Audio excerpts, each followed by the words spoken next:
வந்து அவரை பத்தியான செய்தி என்டிஏ கூட்டணியில் அவர் இணைய போகிறாரு, அவருக்கு துணை முதல்வர் அல்லது எதிர்கட்சி தலைவர் போஸ்டிங் நீங்க கூட அதுக்கு ஒரு பதிவு ஒன்று போடுவாங்க. அது எல்லாமே செய்தி தான். தாவே என்டிஏ கூட்டணியோட இணைய போகுதுன்னு நான் போட்டிருந்த செய்தி ஒரு சூழல்ல இணைஞ்சிடக்கூடாது, ஒன்றிய அரசுடைய அழுத்தத்திற்கு அல்லது சிபிஐடைய மிரட்டலுக்கு பயப்படக்கூடாதுன்னு தான் நான் சொல்லியிருந்தேன். நான் அதற்கு காரணம் இங்கே அது நடக்குதா இல்லையான்றது இல்லை. பாஜகவும் அதனுடைய முந்தைய காலகட்டத்தில் மற்ற மாநிலங்களில் அவங்க நடந்துகிட்ட விதத்தை வச்சுட்டு அதை உதாரணமாக வச்சுட்டு நம்ம சொன்னோம்.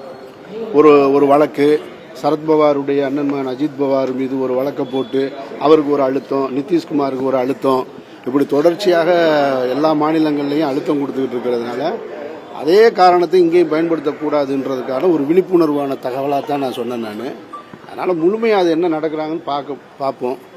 கூட்டணி சேர்ந்ததுக்கு அப்புறம் அது குறித்து நம்ம தகவல் சொல்லுவோம். இப்போ நம்ம பேசலாம். பாலியல் குற்றங்கள் ரொம்ப அதிகமாயிடுச்சு. அது நம்ம குறைக்கணும்னு நினைச்சாலும் அதிகமாயிட்டு இருக்கு. ஆனா நம்ம எதிர்கட்சியா இருந்தாலும் சரி, ஆளுங்கட்சியா இருந்தாலும் சரி, வரப்புற கட்சியா இருந்தாலும் சரி, சரியான எதிர்ப்பு தெரிவிக்க மாட்டாங்கன்னு அர்த்தமா?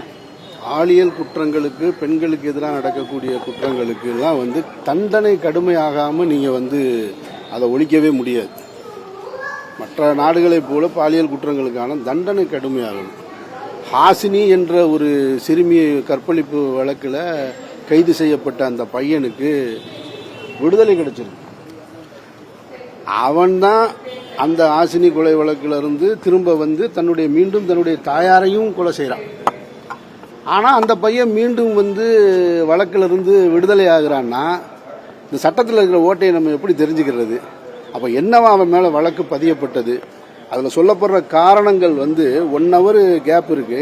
அந்த குழந்தை இறந்ததுக்கும் அவன் வேற இடத்துல இருந்ததுக்குன்னு சொல்றாங்க. அது இல்லை, அதனால அவன் விடுதலை செய்யப்பட்டான் அப்படின்னு சொல்றது இருக்கு இல்லையா? இது வந்து மிகப்பெரிய கேவலம், அவமானம் நினைக்கிறேன் நான். அந்த சிறுமியின் மரணத்திற்கு நீதி கிடைக்காதப்பவே இங்கே சட்டத்தில் நிறைய ஓட்டம் இருக்குன்னு நம்மளால புரிஞ்சுக்க முடியுது. சட்டம் தண்டனை கடுமையாக்கப்படாமல் இதை ஒழிக்க முடியாதுன்றது என்னுடைய கருத்து. தவேக கட்சியினர் வந்து மதுவிலக்கு கொண்டு வரணும் சொல்லிருக்காங்க. ஆனா அவங்க கட்சியை சார்ந்த ஒருத்தரை வந்து ஏர்போர்ட்ல மது பாட்டில் எடுத்துன்னு போயிட்டு மாட்டிக்கினார் சொல்றாங்க. அது உங்களுக்கு கருத்து? சொல்லும் செயலும் ஒன்னா இருக்கணும். அறிவுரை மற்றவங்களுக்காக இருக்கக்கூடாது, தன்னிலிருந்து தொடங்கணும். அது எல்லா அரசியல்வாதிகளுக்கும் பொருந்தும்னு நினைக்கிறேன். நான் இந்த பூரண மதுவிலக்கு அப்படின்றது வந்து இந்தியாவில் இனிமேல் சாத்தியமே இல்லை அப்படின்றது தான் மறுக்க முடியாத உண்மை. யாராவது அப்படி சொன்னாங்கன்னா அது பொய் அப்படின்றத நீங்கள் விளங்கிக்கணும். உலகம் முழுவதுமே மது வந்து தங்களுடைய உணவுப் பொருளில் ஒன்றாக கலந்துருச்சு. அதிலும் குறிப்பாக இந்தியா போன்ற நாடுகளில் மது வந்து புத்தாண்டு விழாக்களாக இருக்கட்டும், கிரிக்கெட் போன்ற விழாக்களாக இருக்கட்டும், மற்ற எல்லா விழாக்கள்லையுமே பொதுவெளியிலேயே மது வந்து பயன்படுத்தப்படுது. அப்படி இருக்கும் பொழுது நமக்கு அண்டை மாநிலமான பாண்டிச்சேரியில் போனீங்கன்னா நீங்கள் வந்து மது வந்து ஹோட்டல்களில் குடும்பத்தோடு உட்காந்து அருந்துறதை நீங்கள் பார்க்க முடியும். அப்போ அதனால இதை வந்து கட்டுப்படுத்தணுமே தவிர இல்லை அப்படின்னு சொல்றது அது ஒரு பொய், அது ஒரு அரசியல் பொய் வாக்குறுதியாக தான் நீங்கள் நினைக்கணும். நான் அப்படி தான் நினைக்கிறேன். சமீபத்தில் ஆதவர்ஜன் ஒரு கூட்டத்தில் பேசும்போது ரஜினி அவர்கள் வந்து அரசியலுக்கு வராது காரணம் திமுகவோட மிரட்டல் தான் காரணம்னு சொல்லியிருக்காரு. அது ரஜினி ரசிகர்களை வந்து ரொம்ப கொதிப்படைச்சு. அது அவருடைய அறியாமை குறித்த பேச்சு, அறிவீனத்தின் உச்சம், ஒரு தான் தோன்றித்தனமான பேச்சு.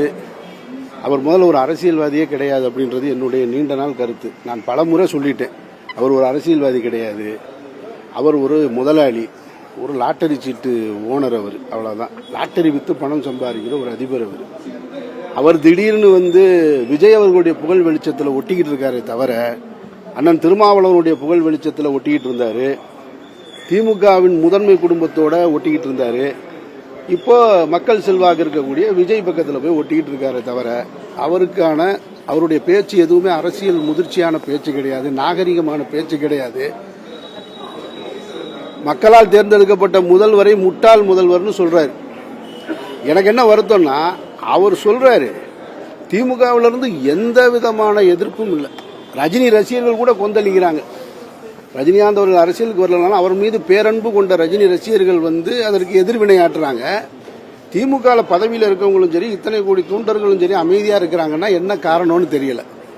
ஏன் அப்படி ஒரு பேசுறாரே, ஒரு எதிர்வினையாற்றக்கூடாதா? அது தப்புன்னு கண்டிக்க கூடாதான்னா தெரியல. ஏன் திமுகவினர் இவ்வளவு, அதாவது ரொம்ப நல்லவங்களா நடந்துக்கிறது போல நடிக்கிறாங்களான்னு எனக்கு சந்தேகமா கூட இருக்கு. ஆனா இப்ப வந்து மது பாட்டில் எடுத்துன்னு போயிருக்க ஏர்போர்ட்டுக்கு அவரு ஆளுநர்னா, அதனால வந்து டிவிக்கு பின்னடைவு வருமா? இந்த யூகம்லாம் சொல்ல வேண்டிய, நீ மது அருந்தா எல்லாரும் தான் இல்ல அருந்தது வேற என்ன, எடுத்துன்னு போறது 1 hour கூட பொறுத்துக்க முடியாதுன்னு சொல்லிட்டு மத்தவங்க எல்லாம் கேள்வி கேட்கறாங்க. அவங்களுடைய நேர்மையையும் அறத்தையும் நீங்க இதுல தெரிஞ்சுக்கிறதுக்கான வாய்ப்பு கிடைச்சிருக்கு அப்படின்னு நீங்க விளங்கிக்கங்க. அவர் என்னைக்காவது மதுவிலக்கு எதிராக போராடினார்னா இந்த காட்சியை எடுத்து போடுங்க. போராடு வர்ற என்னைக்காவது அட்டையை பிடிச்சி நிப்பார்ல, அப்ப இந்த காட்சியை போடுங்க. நீங்க பேக்கில் கொண்டு போனது என்னன்னு கேளுங்க. அவங்க கட்சிக்காரங்களே பெண்கள் வந்து நிறைய பேர் வந்து இப்ப குற்றச்சாட்டு வைக்கிறாங்க. பெண்களுக்கு பாதுகாப்பு இல்ல, பெண்களை வந்து தரக்குறைவா பேசுறாங்க, மத்த கட்சிக்காரங்களை பேசுற மாதிரி எங்களையும் பேச ஆரம்பிக்கிறாங்கன்னு சொல்லிட்டு நாங்க ஏதாவது எதிர்ப்பு தெரிவிச்சா அப்படி சொல்றாங்க. அதை பத்தி அதெல்லாம் வந்து இந்த சோசியல் மீடியால இருக்கக்கூடிய அபிமானம் கொண்டவர்கள் இருக்காங்க இல்லையா, அவங்க பேசுறத நம்ம நிறைய கேட்கிறோம். நம்ம நிறைய அவர்கள் தலைவருடைய மனைவியவே குறித்து விமர்சனம் பண்றாங்க. அதெல்லாம் இயலாதவன், கருத்தியலாக மோத முடியாதவன் அவதூறை கையில் எடுப்பான். ஸோ கருத்துக்கு எதிர்கருத்து, உங்ககிட்ட கருத்து இல்லையா அவனை பத்தி தீய வார்த்தைகளை கெட்ட வார்த்தைகளை திட்ட வேண்டியது, இது ஒரு அரசியல் பண்பு நினைச்சிட்டு இருக்காங்க.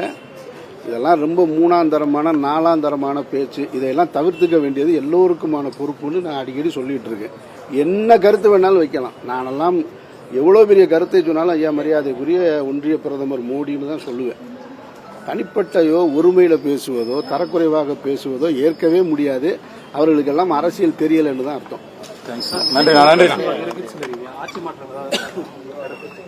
இந்த அன்னைக்கு டேட் அனௌன்ஸ் பண்ணியாச்சு. மே 4ஆம் தேதி தெரிஞ்சிடும் ஆட்சி மாற்றம்.